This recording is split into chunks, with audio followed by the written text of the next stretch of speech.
I work as a producer and also a presenter and an announcer on RTE Radio 1, and then I work on Lyric FM, which is the classical channel. You live in Dublin? Mm-hmm. Okay, so you're in Dublin and we're in Ballymena. Mm-hmm. So why would you come to a dentist in Ballymena if you live in Dublin? It's like building up a relationship with a good lawyer or with a good doctor. Once you've a good relationship built up with a good dentist, you don't want to let him go. And I'm 12 years, I think, now coming to this particular practice. I originally came because my dad had been here, and as a result of his satisfaction with the experience he had, I said I needed some work done at the time too, so I decided to make the journey north, and I haven't looked back since. I didn't first come here until I was in my 40s, so I wanted to rectify, I suppose, years of what had been emergency dentistry, which was only going when you had an emergency or you only had a problem.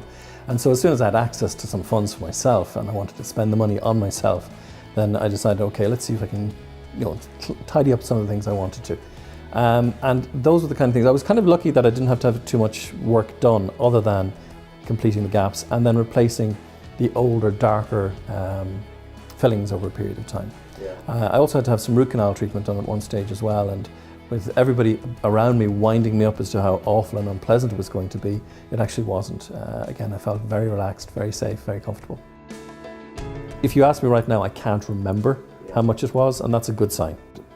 It's one of those things, it's a bit like going into a lawyer. You don't ask at the beginning how much it's going to cost. What you do is you fret for the entire session of what the bill's going to be at the end. Yeah. And it can be a bit like that going to a dental surgery as well, is because you go in there fine, you open your mouth, there's a poking around, and then at the end of it, there's an unknown figure. Yeah. And that's the scary part. I'm not scared of needles, I'm scared of the unknown amount at the end of the consultation. What I like here is that you're consulted about that, you're included in that process. And then if it's a question that you are going to get some work done, that if it's not of an emergency nature, you can plan it and you can figure out what you're going to do over a period of time. How would you describe him to a friend? As a guy who loves a good story and shares a great story. He's very good at relaxing you when you get into the chair in the first place.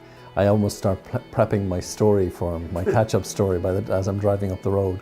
I trust his advice because, whether it was, at one stage I was very worried about something on my jaw, and he was able to arrange an x-ray straight away and to reassure me about it, and I felt that was very good. And he's a very trusted source for me.